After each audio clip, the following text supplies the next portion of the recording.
आकाशवाणी देहरादून से प्रस्तुत है प्रादेशिक समाचार। पहले मुख्य समाचार।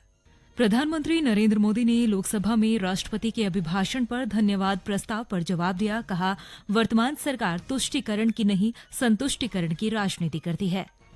मौसम विभाग ने कुमाऊं क्षेत्र में अगले 2 दिन तक भारी से अत्यंत भारी बारिश की चेतावनी जारी की। प्रदेश में 15 जुलाई तक ऑनलाइन माध्यम से खतौनी की अधिकृत प्रति उपलब्ध कराए जाने की व्यवस्था सुनिश्चित की जाएगी। और चमोली जिले की माणा घाटी की 11 चोटियों का नाम राज्य में पर्वतारोहियों के नाम पर किया जाएगा।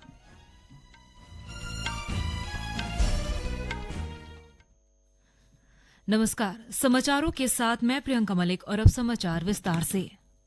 प्रधानमंत्री नरेंद्र मोदी ने कहा है कि उनकी सरकार तुष्टीकरण की नहीं बल्कि संतुष्टीकरण की राजनीति करती है। प्रधानमंत्री राष्ट्रपति द्रौपदी मुर्मू के अभिभाषण पर धन्यवाद प्रस्ताव का आज लोकसभा में जवाब दे रहे थे। इस देश ने लंबे अरसे तक तुष्टीकरण का, गवर्नेंस का मॉडल भी देखा। देश ने पहली बार सेक्युलरिज्म का एक पूरा हमने जो प्रयास किया, और वो हमने तुष्टीकरण नहीं, संतुष्टीकरण, और संतुष्टीकरण के विचार को लेकर के हम चले हैं। तो इसका मतलब है कि हर योजना का सैचुरेशन, गवर्नेंस की आखिरी व्यक्ति तक पहुंचने की हमारी जो संकल्पना है, इसको परिपूर्ण करना। प्रधानमंत्री ने कहा कि सरकार ने विकसित भारत का संकल्प लिया है और उस संकल्प को पूरा करने के लिए पूरी निष्ठा और ईमानदारी से प्रयास किए जाएंगे।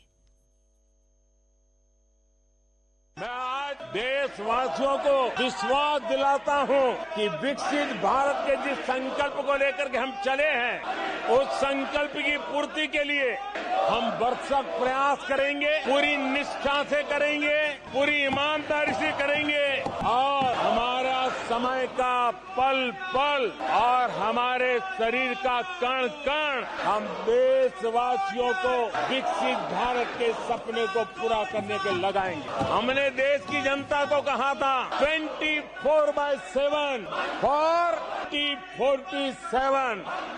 आज मैं इस सदन में ही दोहराता हूं कि हम उस काम को अवश्य पूरा करेंगे। इस बीच कांग्रेस सांसद और लोकसभा में विपक्ष के नेता राहुल गांधी ने प्रधानमंत्री नरेंद्र मोदी को पत्र लिखकर कल संसद में नीट के मुद्दे पर बहस कराने का अनुरोध किया है। प्रधानमंत्री नरेंद्र मोदी ने राष्ट्रीय जनतांत्रिक गठबंधन एनडीए सांसदों से संसद के नियमों का पालन करने, संसदीय लोकतंत्र के सिद्धांतों के अनुरूप चलने और अच्छा व्यवहार करने का आग्रह किया है। नई सरकार के गठन के बाद नई दिल्ली में एनडीए संसदीय दल की पहली बैठक को संबोधित करते हुए प्रधानमंत्री ने ये बातें कही। बैठक के बाद मीडिया को संसदीय कार्यमंत्री किरेन रिजिजू ने बताया कि प्रधानमंत्री ने एनडीए के सभी सांसदों से अच्छा आचरण करने को कहा। प्रधानमंत्री ने सांसदों से उनकी पसंद के विषय जैसे जल, पर्यावरण और सामाजिक क्षेत्र में विशेषज्ञता हासिल करने के लिए प्रोत्साहित भी किया। श्री मोदी ने सभी सांसदों से अपील की कि वो अपने परिवार को प्रधानमंत्री संग्रहालय दिखाएं। श्री रिजिजू ने कहा कि संग्रहालय में प्रथम प्रधानमंत्री जवाहरलाल नेहरू से लेकर वर्तमान प्रधानमंत्री नरेंद्र मोदी की यात्रा को बिना किसी राजनीतिक भेदभाव के तरीके से सुंदर तरह से दर्शाया गया है। पिथौरागढ़ जिले की जिलाधिकारी रीना जोशी ने धारचूला में भारत और नेपाल के बीच निर्माणाधीन मोटर पुल के संचालन को लेकर विभिन्न विभागों के अधिकारियों के साथ बैठक की। जिलाधिकारी ने बताया कि भारत और नेपाल के बीच बन रहे मोटर पुल का कार्य अंतिम चरण में है। उन्होंने बताया कि इस अंतर्राष्ट्रीय पुल के पास कस्टम चौकी, एसएसबी पोस्ट और पुलिस के साथ ही वन विभाग की चौकी के साथ ही इंटेलिजेंस की पोस्ट भी बनाई गई है। जिलाधिकारी ने सभी विभागों को इसके लिए प्रस्ताव बनाकर को भेजने को कहा। जिलाधिकारी ने कहा कि पुल के पास मूलभूत सुविधाओं को पूरा करने के बाद ही इस पर आवाजाही शुरू की जाए। ये समाचार आकाशवाणी के देहरादून केंद्र से प्रसारित किए जा रहे हैं। मौसम विभाग ने कुमाऊं क्षेत्र में आज कहीं कहीं भारी से भारी बारिश का रेड अलर्ट जारी किया है। इसके साथ ही गढ़वाल क्षेत्र में कुछ हिस्सों में भारी बारिश का ऑरेंज और येलो अलर्ट भी जारी है। भारी वर्षा की चेतावनी के मद्देनजर कुमाऊं क्षेत्र के सभी जिलों में आज स्कूल और आंगनबाड़ी केंद्रों को बंद रखा गया। उत्तराखंड में मानसून पूरी तरह से पहुंच चुका है। राज्य के अधिकतर हिस्सों में आज सुबह से ही रुक रुक कर हल्की से मध्यम बारिश जारी है। प्रदेश में कहीं कहीं मूसलाधार बारिश की भी खबरें हैं और इस बीच देहरादून में सुबह से जारी बारिश के कारण कई स्थानों पर जलभराव की समस्या हुई, जिससे आवाजाही के दौरान लोगों को परेशानियों का सामना भी करना पड़ा। इस बीच मौसम विभाग के अनुसार राज्य के कुमाऊं मंडल में भारी से भारी बारिश का रेड अलर्ट 4 जुलाई तक जारी रहेगा। भारी बारिश की चेतावनी को देखते हुए आम जनता को सावधानी बरतने की बात कही गई है। इसके साथ ही चारधाम यात्रा सुचारू रूप से जारी है। चारों धामों के लिए जाने वाले सभी मार्ग आवाजाही के लिए खुले हैं। प्रदेश में खतौनी की अधिकृत प्रति के लिए लोगों को तहसील जाने की जरूरत नहीं पड़ेगी। इसके लिए ऑनलाइन माध्यम से निर्धारित शुल्क की व्यवस्था कर 15 जुलाई तक खतौनी की ऑनलाइन अधिकृत प्रति उपलब्ध कराए जाने की व्यवस्था सुनिश्चित की जाएगी। मुख्यमंत्री पुष्कर सिंह धामी ने राजस्व विभाग को इस संबंध में आवश्यक निर्देश दिए हैं। मुख्यमंत्री ने राजस्व न्यायालयों में सप्ताह में 2 दिन सुनवाई अनिवार्य करने के निर्देश भी दिए। यदि कोई मजिस्ट्रेट किसी कारणवश निर्धारित तिथि में न्यायालय में नहीं आ पाता तो इसका उन्हें कोर्ट डायरी में स्पष्ट उल्लेख करना आवश्यक होगा। मुख्यमंत्री ने जमीन के दाखिल खारिज की कार्यवाही निर्धारित समयावधि में पूरी करने को भी कहा। उन्होंने गढ़वाल और कुमाऊं कमिश्नर को निर्देश दिए कि दाखिल खारिज और राजस्व न्यायालयों के वादों का निस्तारण के संबंध में नियमित समीक्षा की जाए। वर्ष 2022 में उत्तरकाशी जिले के द्रौपदी का डांडा चोटी पर हिमस्खलन की घटना में जान गंवाने वाले उत्तराखंड के 11 पर्वतारोहियों के नाम माणा घाटी की 11 चोटियों का नाम किया जाएगा। इन चोटियों में 5 चोटियों की ऊंचाई 6000 मीटर से अधिक है, जबकि 5 चोटियों की ऊंचाई 5000 मीटर से अधिक है। नेहरू पर्वतारोहण संस्थान निम के पर्वतारोहियों द्वारा इन चोटियों की चढ़ाई करने के बाद ही इनका नामकरण होगा। निम के प्रधानाचार्य कर्नल अंशुमान भदौरिया के नेतृत्व में ये दल माणा घाटी की चोटियों पर चढ़ने के लिए रवाना होगा। इन चोटियों पर अब तक चढ़ाई नहीं की गई है। ये आरोहण 15 अगस्त से पहले संपन्न किया जाएगा।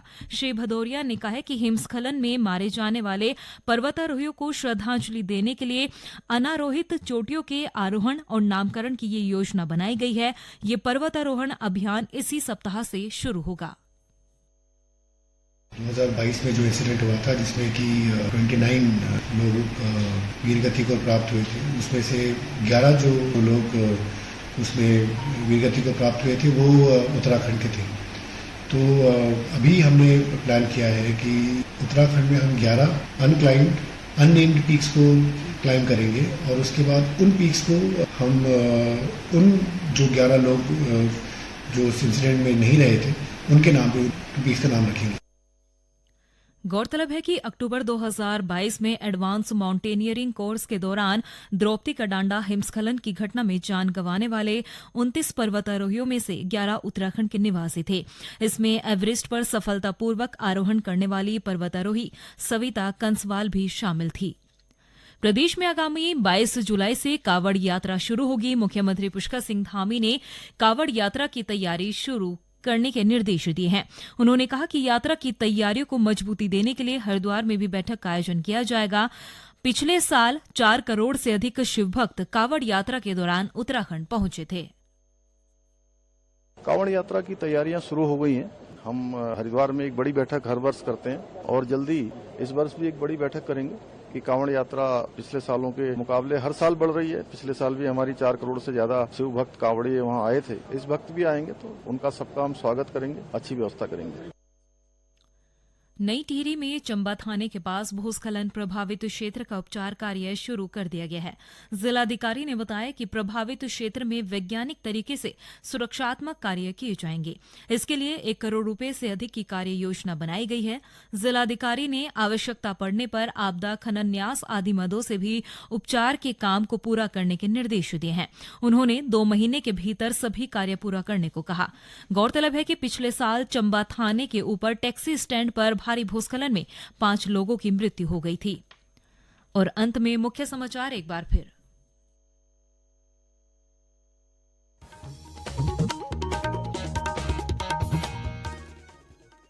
प्रधानमंत्री नरेंद्र मोदी ने लोकसभा में राष्ट्रपति के अभिभाषण पर धन्यवाद प्रस्ताव पर जवाब दिया। कहा, वर्तमान सरकार तुष्टीकरण की नहीं बल्कि संतुष्टीकरण की राजनीति करती है। मौसम विभाग ने कुमाऊं क्षेत्र में अगले 2 दिन तक भारी से भारी बारिश की चेतावनी जारी की। प्रदेश में 15 जुलाई तक ऑनलाइन माध्यम से खतौनी की अधिकृत प्रति उपलब्ध कराए जाने की व्यवस्था सुनिश्चित की जाएगी। और चमोली जिले की माणा घाटी की 11 चोटियों का नाम राज्य में पर्वतारोहियों के नाम पर रखा जाएगा। इसके साथ ही प्रादेशिक समाचार का बुलेटिन समाप्त हुआ। नमस्कार।